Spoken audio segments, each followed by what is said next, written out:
ទៀតហើយដែលពួកវារោរឿងពួកយើងឈោបកដៃមកឲ្យមកលឿនយើងសម្រុកទៅមុខអបចិត្តយើងសឿងបើភ្លើងខៀវឲ្យយើងបិទភ្លើងលឿង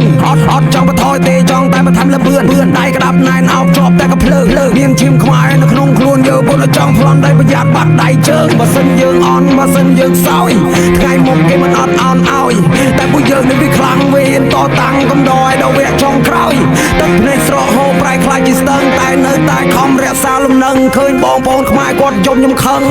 ថ្ងៃនេះខ្ញុំឲ្យអ្នកដឹងឃើញយើងញ៉ាំញ៉ែមតែមិនមែនខ្លោចខ្លាចរះបីបងមកកំហឹងបីសាច់ចេញមកកាច់មែនចេញមកខ្លាចខ្ញុំឲ្យអ្នកស្លន់ស្លោរត់ចែកជើងប្រសាទខ្ញុំមិននៅស្ងៀមកូនប្រុសម៉ែមិនដែរខ្លាចគាត់សៀមយើងមិនដែរចែកចាញ់ពីគេគំរាមយើងសម្លែងចោលវត្តណាស់ចង់ឆ្លៀមពី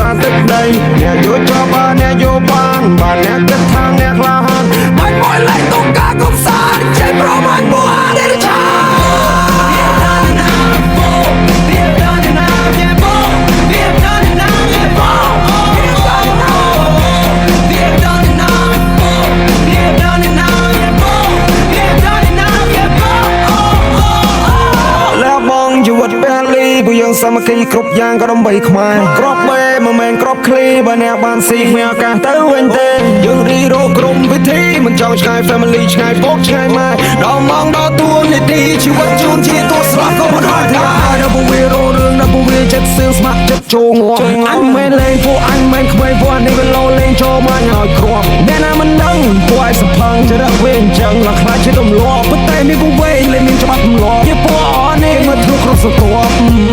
ពួកនេះសាហាវណាពូជសាប្រេងផ្សាយចូលចិត្តលួចទឹកដីអ្នកដទៃចូលចិត្តធ្វើខ្លួនឲ្យនៅត្រឹមត្រូវការពិតទៅពួកនឹងចេះសើយតែវាមិននៅចង់មកនៅផ្ទះគេ